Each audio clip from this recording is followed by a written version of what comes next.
বিশ্ববিদ্যালয়খনৰ নাম ৰবীন্দ্ৰনাথ ঠাকুৰ বিশ্ববিদ্যালয়লৈ ৰূপান্তৰ কৰোঁ অৰ্থাৎ এতিয়া টেগোৰৰ জাগাত ঠাকুৰ আৰু ইউনিভাৰ্চিটিৰ জাগাত বিশ্ববিদ্যালয় ৰবীন্দ্ৰনাথ ঠাকুৰ বিশ্ববিদ্যালয় ৰূপে তেওঁলোক জনাজাত হ'ব আমাৰ মিউনিসিপালিটি যিবিলাক অসমত আছে বিশেষকৈ য'ত 1 লাখতকৈ অধিক পপুলেশ্যন আছে সেই মিউনিসিপালিটি বিলাকত আমি আজি কেইটামান নতুন পোষ্ট ক্ৰিয়েট কৰি দিছো মেকানিক্যাল ইঞ্জিনিয়াৰ এনভাইৰনমেন্টাল ইঞ্জিনিয়াৰ তাৰ পিছত আপোনাৰ সিভিল ইঞ্জিনিয়াৰ এনেকে য'ত 1 লাখতকৈ বেছি পপুলেশ্যন আছে তাতে আমি কেইবাটাও অভিযন্তাৰ পোষ্ট ক্ৰিয়েট কৰিছো যাতে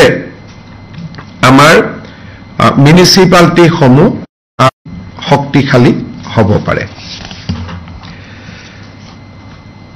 বাজেটত এটা এনাউন্সমেন্ট আছিল গজ মিত্ৰ আঁচনি ম্যান এণ্ড এলিফেন্ট কনফ্লিক্টটো কমাবৰ কাৰণে গোৱালপাৰা ওদালগুৰি নগাঁও বাক্সা শোণিতপুৰ গোলাঘাট যোৰহাট আৰু বিশ্বনাথ এই 4খন জিলাত এই 8খন জিলাৰ 80টা লোকেশনত আমি সিলেক্ট কৰিছো য'ত নেকি ম্যান এণ্ড এলিফেন্ট কনফ্লিক্টৰ হটস্পট বুলি ক'ব পাৰি ইয়াতে আমাৰ 8জন লোকেল কমিউনিটিৰ ৰাইজক লৈ আমি একটা ৰেপিড ৰেসপন্স টিম গঠন কৰিম তাৰ উপৰি এই এৰিয়া কেইটাত আমি এলিফেন্ট হেবিটেট অৰ্থাৎ যিবিলাক এলিফেন্ট হেবিটেট আছিলে তাতে বেম্বু আৰু নেপিয়াৰ কাল্টিভেশনৰ কাৰণে আমি চেষ্টা কৰিম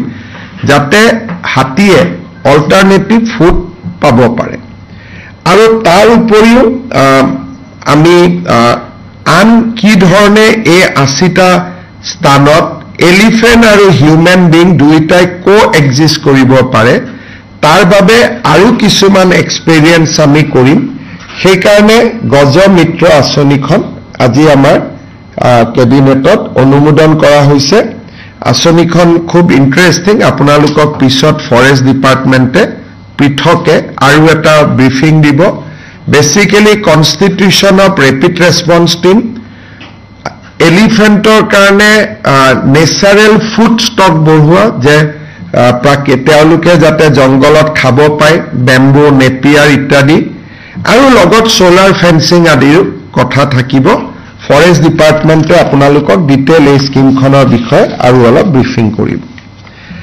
আমাৰ কেবিনেটত আজি মিছন বসুন্ধৰা আঁচনিৰ অধীনত আমি যেটো চলাই আছো যে নামঘৰ মন্দিৰ স্কুল এই শিতানত আজিও প্ৰায়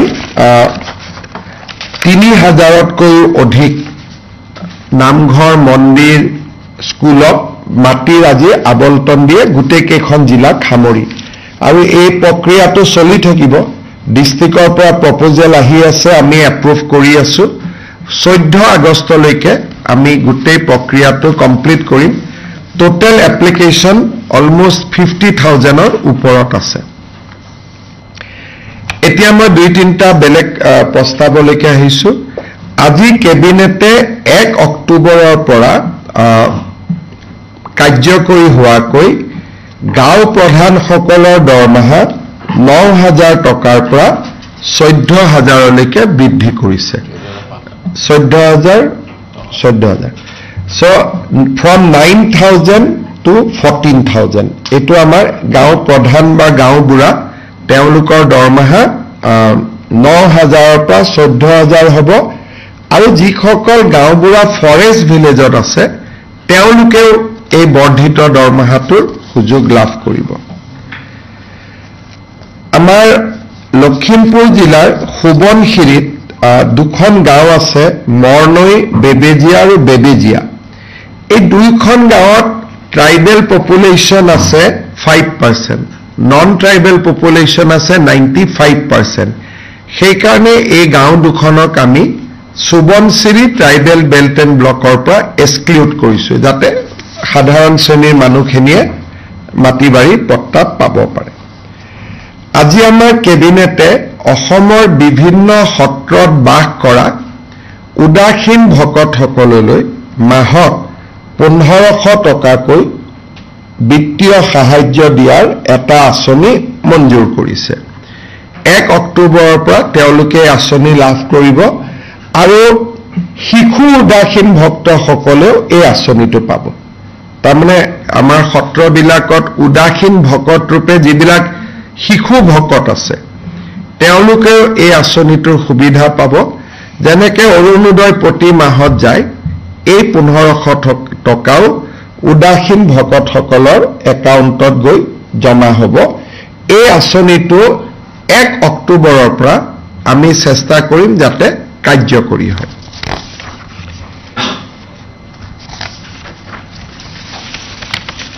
আজি কেবিনেটত আমি এটা সিদ্ধান্ত লৈছো যে সৰ্থেবাৰীৰ যিসকল কাঁহ শিল্পী আছে তেওঁলোকে আগতে GST দিব লাগিছিল, আগত নালাগিছিল, আজিকালি তেওঁলোকে GST দিয়ে।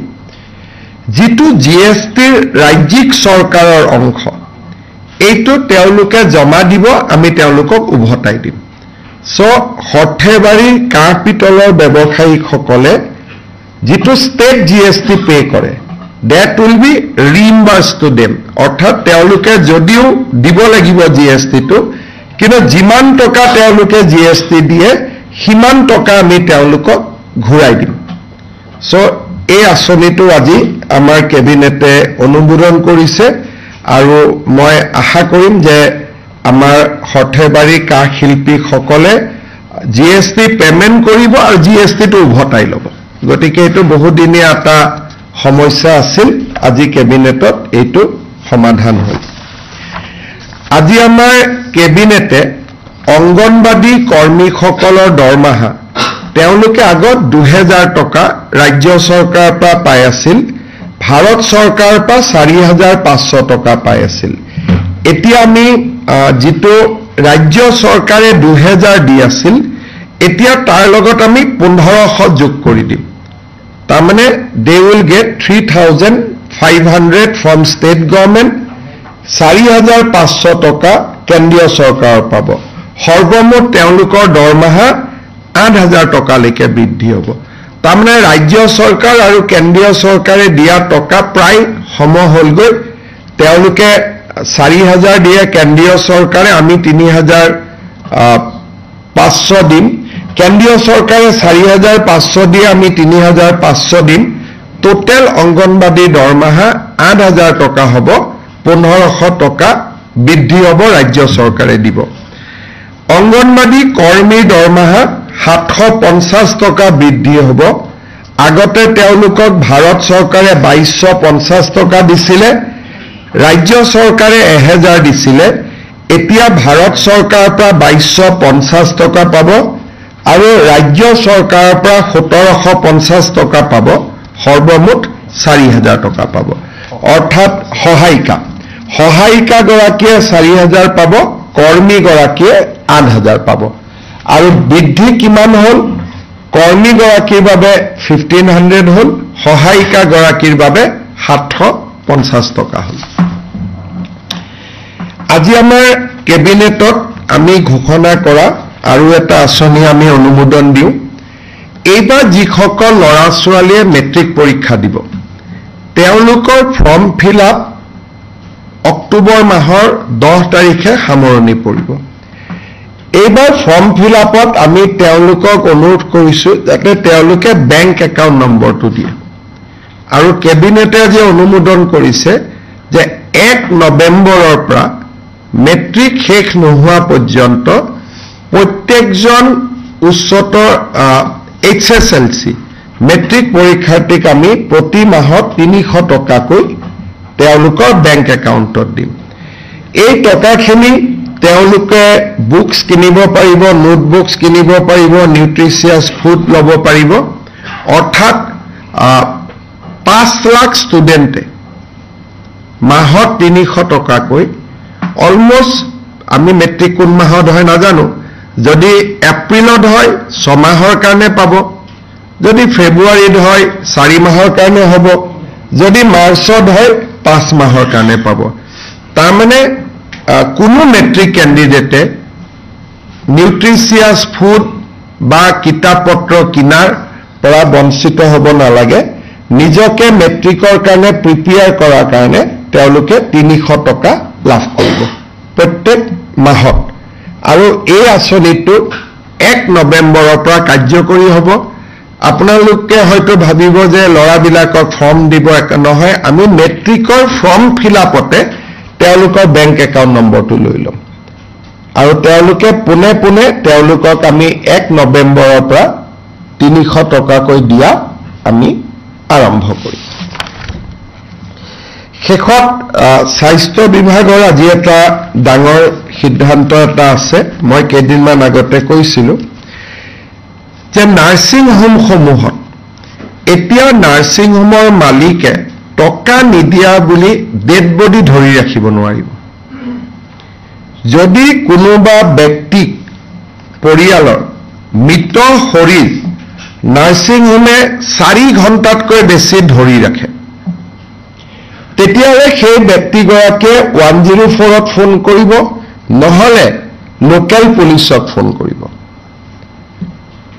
The dignity to the dead person is paramount. কোনো ডেড বডি তেওঁলোকে মৰ্গত পইচা নিদিয়া বুলি ৰাখি থব নোৱাৰিব। টকা পইচা যি আছে তেওঁলোকে চিভিল কেছ কৰক, কিবা কৰক, টকা উভতাই লওক, কিন্তু ডেড বডি হিউমেন ডিগনিটিৰ কণ্ট্ৰেৰী হয়। ডেড বডিটোক তেওঁলোকে বন্ধকত ৰাখি থব নোৱাৰিব। ইয়াৰ কাৰণে আমাৰ কেবিনেট মেমৰেণ্ডাম চহী হৈ যোৱাৰ লগে লগে এইটো তেওঁলোকৰ যিকোনো গাৰ্জেনে যে মোৰ ডেড বডিটো 4 ঘণ্টাৰ ভিতৰত মুকলি কৰি দিয়া নাই বুলি ক'লে গাৰ্জেনসকলে 104ত ফোন কৰিব পাৰিব বা লোকেল পুলিচ ষ্টেচনত ফোন কৰিব পাৰিব। পুলিচে গৈ ডেড বডিটো লগে লগে ৰিলিজ কৰি দিব। আৰু যোনে এনেকৈ ডেড বডি ৰাখি থৈ দিয়ে তেওঁলোকৰ আমি 3 পৰা 6 মাহলৈকে লাইচেন্স ছাছপেণ্ড কৰিম আৰু তেওঁলোকে 5 লাখ টকালৈকে পেনাল্টি দিব লাগিব। আৰু যদি তেওঁলোকে ৰিপিট অফেন্স কৰে তেতিয়া আমি তেওঁলোকৰ নাৰ্ছিং হোম বন্ধ কৰি দিয়াৰ ব্যৱস্থা ল'ম। আকৌ এবাৰ মই কৈছোঁ যে মৃত শৰীৰ কোনো নাৰ্ছিং হোমে 4 ঘণ্টাতকৈ বেছি ধৰি ৰাখিব নোৱাৰিব। বোলে মোৰ ল'ৰাজন আমেৰিকাত আছে, আহি পোৱা নাই, সেইকাৰণে মই ৰিকুৱেষ্ট কৰিছোঁ নাৰ্ছিং হোমত যে মৰ্গত ডেড বডিটো কিছু দেৰি থৈ দিয়ক, বেলেগ কথা, তেনেকুৱা কেতিয়াবা হয়। কিন্তু মই পেমেণ্ট কৰিব পৰা নাই, ঘৰৰ পৰা পইচা লৈ আহক তেতিয়াহে ডেড বডি এৰি দিম, এই কথাটো নহ'ব। পইচা আপুনি দিব আছে, আপুনি চিভিল কেছ কৰক, মানি কেছ কৰক, যি কৰক, বেলেগ ব্যৱস্থা লওক, কিন্তু মৃত শৰীৰটোক পণবন্দী হিচাপে ৰাখিব নোৱাৰে। It cannot be a hostage. Dead বডিটোক আপুনি ধৰি ৰাখিব নোৱাৰে। এই অধিকাৰ কোনো নাৰ্ছিং হোমত ভাৰতৰ সংবিধানে বা ভাৰতৰ আইনে দিয়া নাই। সেইকাৰণে যিকোনো ব্যক্তিয়ে 104 এইটো 24/7 হেল্পলাইন থাকিব। 104ত ফোন কৰিলে 104এ লোকেল থানাক জনাই দিব আৰু ডাইৰেক্টলি লোকেল থানাত আমি অভিযোগ দিব পাৰিম আৰু থানাই লগে লগে নাৰ্ছিং হোমখনত গৈ ডেড বডিটো মুকলি কৰি দিব। এই গোটেই যিটো আজি আমি কেবিনেটত সিদ্ধান্ত ল'লো, এই সিদ্ধান্তটো 1 আগষ্টৰ পৰা কাৰ্যকৰী হ'ব। কাৰণ অৰ্ডাৰ ওলাব লাগিব, থানাবিলাকক আমি জনাব লাগিব, কিন্তু আজি কেবিনেটে যিটো সিদ্ধান্ত ল'লে it will be implemented from 1 August আৰু ই বহুত দুখীয়া মানুহক সকাহ দিব। গতিকে কেবিনেটত আজি কেইবাটাও গুৰুত্বপূৰ্ণ সিদ্ধান্ত আছিল। আপোনালোকে যদি কিবা সুধিব খোজে সুধিব পাৰে। So is it a fast of its kind initiative as far as the I cannot immediately confirm whether it is a first of its kind of initiative, because sometime I said yes, then somebody will tweet that no, Kerala it is already there, Tamil Nadu it is already there. So that is for the journalist to check whether it is a first or second. Sir, if you can brief about this scheme as well as the elephant scheme in English. Today, Assam Cabinet has taken a very important decision. Often we hear the complaint that various nursing homes kept the dead body of a deceased as mortgage for next 3-4 days unless the relative pay the pending dues of the hospitals or nursing home or private hospital. This is against the human dignity.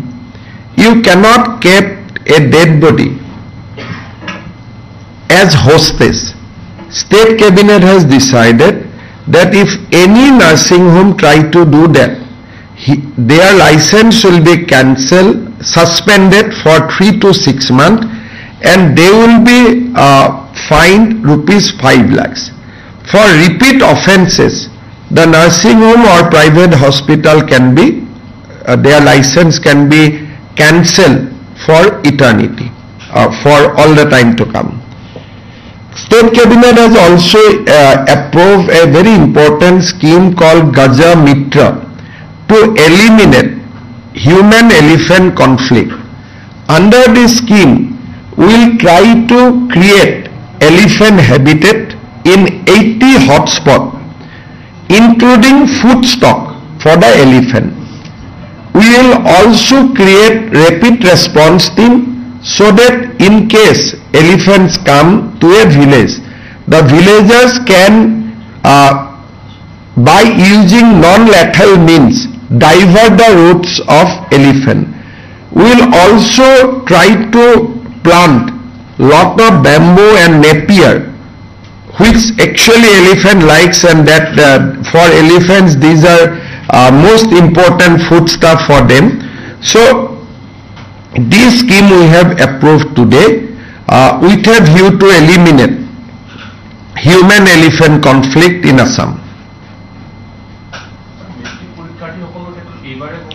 এই 1 নৱেম্বৰ 2025 চনৰ অহা বছৰো তেনেকে পাই থাকিব। যেতিয়া মেট্ৰিকৰ form fill আপটো হৈ যাব, তেতিয়া তাৰ পিছৰ 4-5 মাহ যেতিয়ালৈকে মেট্ৰিকটো নহয় তেতিয়ালৈকে তেওঁলোকে 300 টকাটো পাই থাকিব। এইটো এটা এতিয়া আমি আজি এপ্ৰুভ কৰিছো, তাৰ পিছত আমিতো যি স্কিম কৰো সদায় কাৰণে কৰো, কিন্তু কোনোবা স্কিমটোৰ স্বৰূপ বদলাবও পাৰে যে 300 নহয় 500 দিম বা আৰু ভাল কৰিম বোলে নহয় হায়াৰ ছেকেণ্ডেৰীকো দিম। গতিকে এইটো এটা বেলেগ কথা। কিন্তু আজি এতিয়া আমি 1 নৱেম্বৰৰ পৰা আমি সেবাক সুধিলো, সেবাই ক'লে যে 10 অক্টোবৰত আমাৰ ফৰ্ম ফিল আপ কমপ্লিট হ'ব। গতিকে আমি 1 নৱেম্বৰৰ পৰা প্ৰত্যেক মাহত 300 টকাকৈ আমি দিয়া আৰম্ভ কৰিম। ইয়াৰ ফলত কি হ'ব, বহুত মেট্ৰিকৰ ষ্টুডেণ্টে বহুত সময় তেওঁলোকৰ নোটবুক কিতাপ কাগজ একো নাথাকে। অন্ততঃ 300 টকা মাহত পালে তেওঁলোকে নিজকে প্ৰস্তুত কৰিব পাৰিব। এইটো এটা আমি আজি সিদ্ধান্ত লৈছো। Sir, we have seen that eviction drive continues across the state of Assam in many areas, particularly in forest land and the government lands. So, can you kind of brief on the status of the eviction drive going on in the state? As of now, government has cleared thousands bighas of land from eviction. The number is huge, and I am going to share that number sometime in next week with you. The total eviction which we have done in last 4 years has actually benefited tremendously. Restoration of forest cover in Lamding, eliminating human-elephant conflict completely. In Kaziranga, after the eviction, rhino has started coming into. In Pobha forest in Lakhimpur, rhino has started coming back to the forest. So we have gained a lot. So there we are trying to collect the list. We will give you detail. But in my view, we have cleared not less than 25,000 acres of land so far, and it is huge. So, but these numbers will keep on increasing, and by 15 or sometime in this month, I will address a press conference giving details of the eviction drive.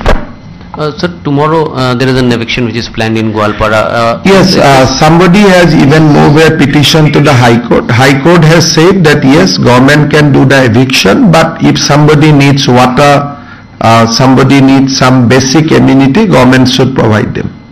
So this, clearing this encroached land, that as you are pointing out, this will be in all phase-wise manner. Secondly, the question that in some quarters have been raised in terms of the rehabilitation or compensation. Rehabilitation will come only when they are landless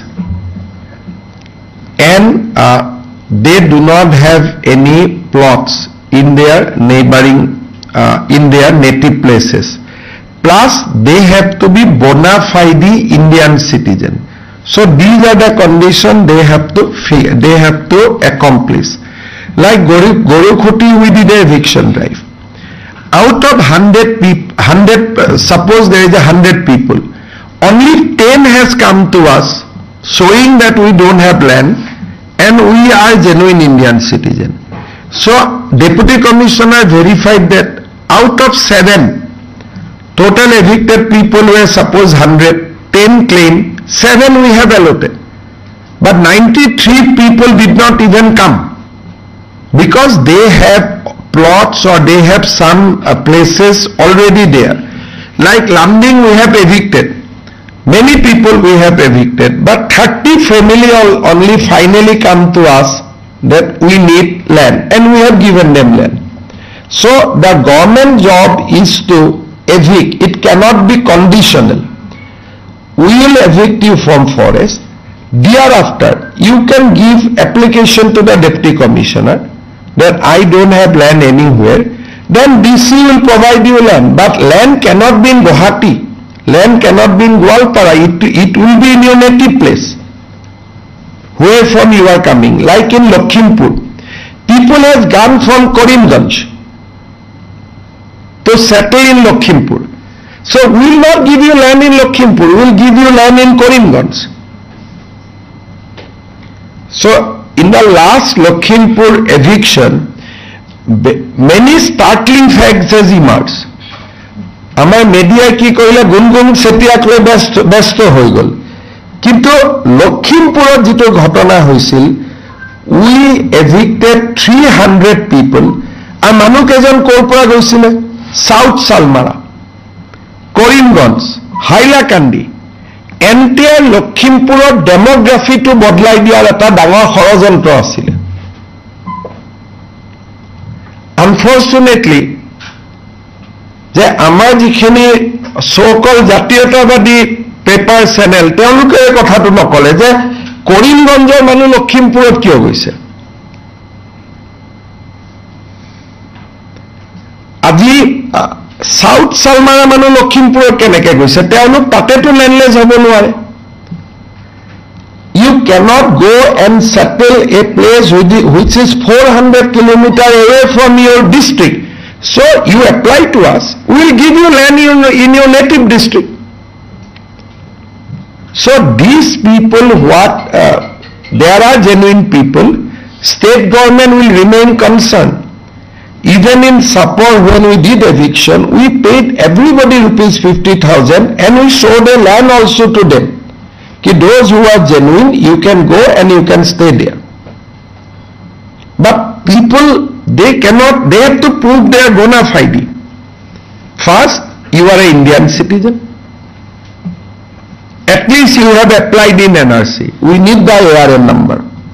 Second, you do not have land. So these are the condition you have to fill up. But our own assessment is that amar Asomokoi palm dhoribo jay. They have land in their original place. Forest teolukok loi jua hoy by certain people actually to deforest the area and cultivate things like ginger, etc. Even planting rubber plantation. And these facts are known to High Court. So High Court has instructed us to clean the forest. Sir.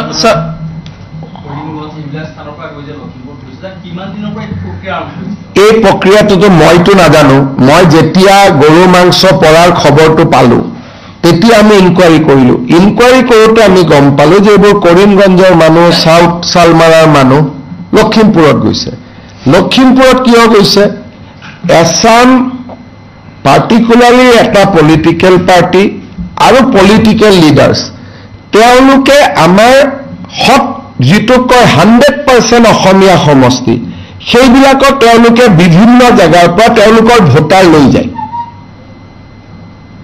এজন নিয়ে দুজন নিয়ে তিনিজন নিয়ে ঢিং আৰু ৰূপহীৰ পৰা বৰচলাত লৈ আহিলে আমি যেতিয়া এভিকশ্যন কৰিলো তাত বৰচলাৰ মানুহ নাছিলে লোকেল এমএলএ খুদিব পাৰে ঢিং আৰু ৰূপহী আৰু এটা কংগ্ৰেছ দলৰ নতুন প্ৰতিচ্ছবি কি যেতিয়া আমি মানুহ এভিকশ্যন কৰিম এটা ভিজিআৰৰ পৰা তেতিয়াতো অসমীয়া অনা অসমীয়া আমি ক্লাছিফাই কৰিব নোৱাৰো লয়েতো আমাক সেইটো এলাও নকৰে